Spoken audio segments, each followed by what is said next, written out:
Casey Anthony, this case from 10 plus years ago. And she's finally speaking on camera with her alleged story. She's never done that before. I think that she may have said some things here or there in print. She has never gone on camera and told her story. She finally chose to do it. And I've now watched the documentary. It's quote unquote documentary. That's a very loose term for what we saw. It's the rebuilding of Casey Anthony is a better title. Rehabilitation of. The filmmaker clearly believes her and is trying to paint a very sympathetic picture of her as this abused woman. The villain is George, Casey Anthony's father, according to this film, who allegedly sexually abused Casey Anthony from 8 years old to 12-year-old. And then at that point, her brother got in on the act, Lee Anthony, and suddenly abused her from 12 years old to 15 years old. And the mother may or may not have known. And poor little Casey Anthony, who you and I believe killed her daughter, Kaylee, was just this innocent victim of all these terrible men in her family. And then when the dad, George, killed her child later, Kaylee, she just went along with it because abuse. She's an abuse victim. This is so insulting to real abuse victims everywhere who, notwithstanding the horrific nature of abuse, would have zero problem coming forward and saying, the person who abused me just killed my child, right? Like, the whole thing is so nonsensical. So what was your biggest takeaway in watching the 3-hour piece that's airing on Peacock, which is an NBC offshoot? Yeah, well, my takeaway, I took notes. I have like so many notes from this thing as I was binge watching it in the middle of the night. But for me, it's the fact that this is the first time she's telling her story, because you watch this series, she's sitting down with her investigator who never heard the story. Some of her attorneys, not Jose Baez, because he wasn't interviewed in this, but her other attorneys saying, I didn't want to ask her what really happened. So are you telling me you're facing the death penalty, and you are factually innocent and you know who committed the murder, and you don't tell your defense team what actually happened, but you wait until 11 years after the trial to tell a producer from Peacock what really happened? Come on. That, to me, the premise of everything is ridiculous. It's utterly ridiculous. I'm facing the death penalty, but I'm so afraid of my father that I'm just going to keep my mouth shut and let Jose Baez get his defense elsewhere. Because Jose Baez, and you're going to speak to him, I'm glad you're going to speak to him, his opening statement is different than what Casey Anthony says happened. Yes. Okay? There's like one little kernel that's sort of similar, but it's completely different. It's completely different. And I know Jose Baez is not going to make it up out of thin air, right? He has to base it on something. So he's either basing it on other facts not given to him by anyone else, or Casey Anthony's another one of her lies about what happened.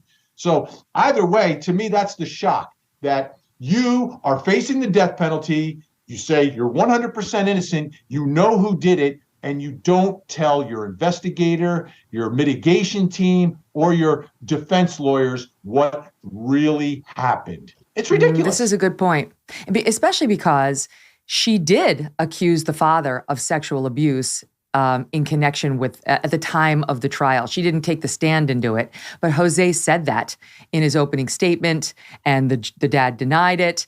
And he really never made anything of it. It was one of those things he just threw out there so the jury would hear it. And in Jose's opening, he argued that the baby drowned, that little Kaylee drowned in the swimming pool, that it was an accident. And so now she's telling a very different story. And you're right, there's a pretty wide delta between what her lawyer said at trial and what she said in this quote unquote documentary. Here's a sample of what she is now saying happened, Sot 1. And I was awoken by him shaking me and asking me where Kaylee was. And I immediately start looking around the house. By the time I came back around from the left side of the house, I came back around towards the front porch. He's standing there with her.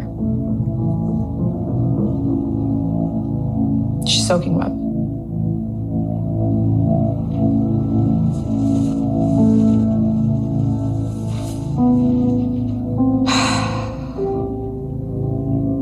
I can see him standing there with her in his arms and hand her to me. and telling me that it's my fault. What did she feel like? She was heavy. She was cold. He takes her from me and he immediately softens his tone and tells me it's gonna be okay. He took her from me and he walked away. I know he went back in through the screen doors and he went back into the house. And I don't know where she went. And I don't know what he did. I just want her back. Oh my God. Yes. The fake crying.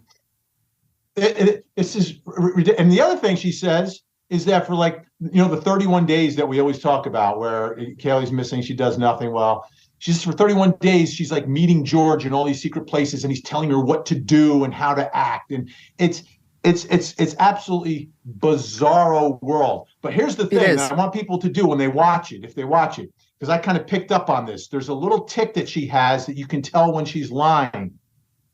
Her lips move.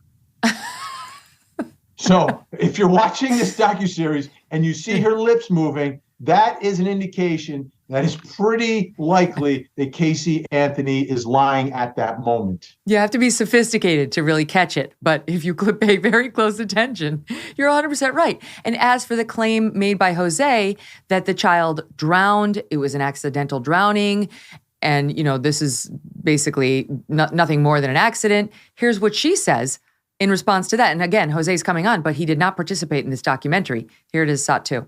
There are too many scenarios of what could have happened, but her drowning in the pool is not one. It's not possible. In most scenarios, it would be plausible. Not in this one. The ladder wasn't on the pool. It's the only way in or out for her or for me. So why let Jose Baez and your defense team make that argument again and again? My mom was the first one that floated the theory that she could have drowned in the pool. He went with what my mom said. He had to explain something. Can't just tell the jury she doesn't know. So what was your thought on why she was wet? Something I still can't piece together. I wasn't the only one home. I'm not outright accusing him of murder, but it wasn't an accident in the pool. And by the way, now she intimates in the video that maybe her dad sexually abused Kaylee.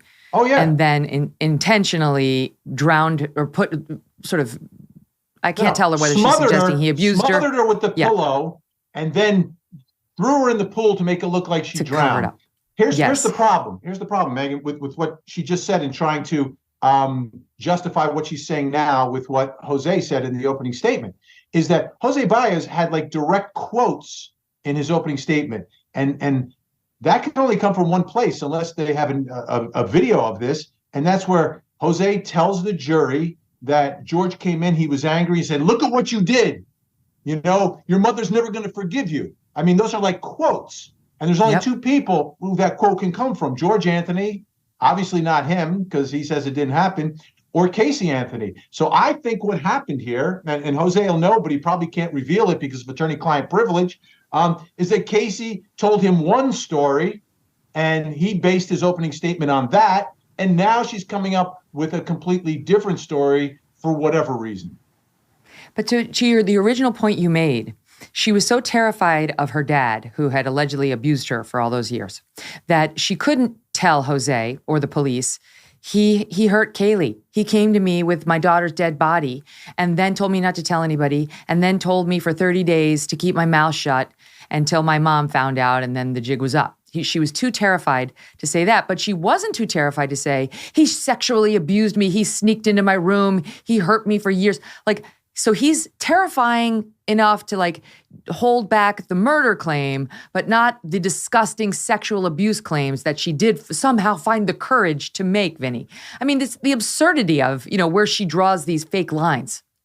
Yeah. But here's the danger with these types of documentaries is that there's a whole generation of people didn't watch the trial, didn't live through it like we did.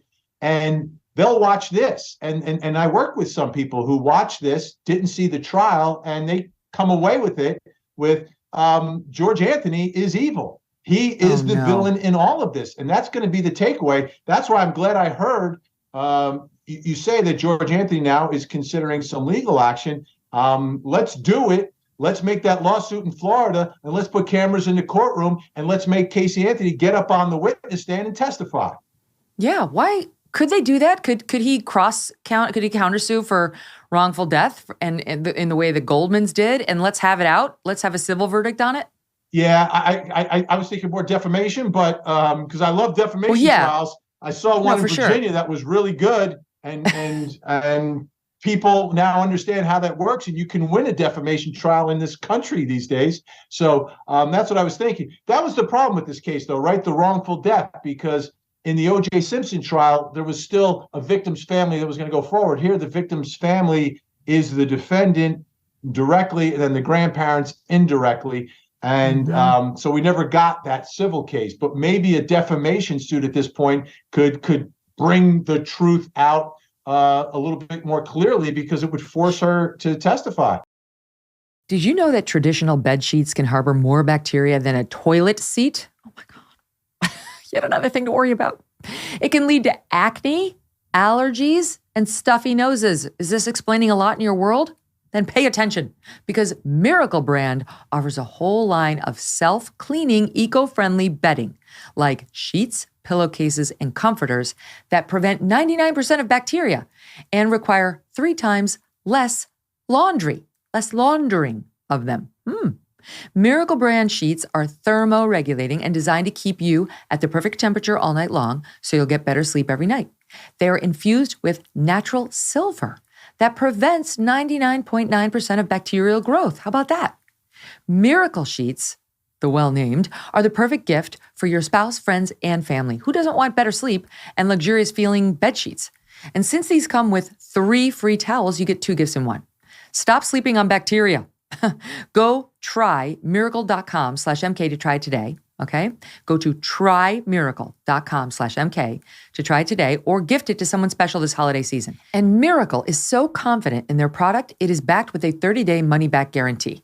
Upgrade your sleep with Miracle Brand. Go to trymiracle.com/MK, trymiracle.com/MK, and use that code MK to claim your free 3-piece towel set and save over 40% off. Again, trymiracle.com/MK to treat yourself, a friend, or a loved one this holiday season. Hey, thanks so much for watching. If you like what you just saw, hit the subscribe button for more clips and full episodes.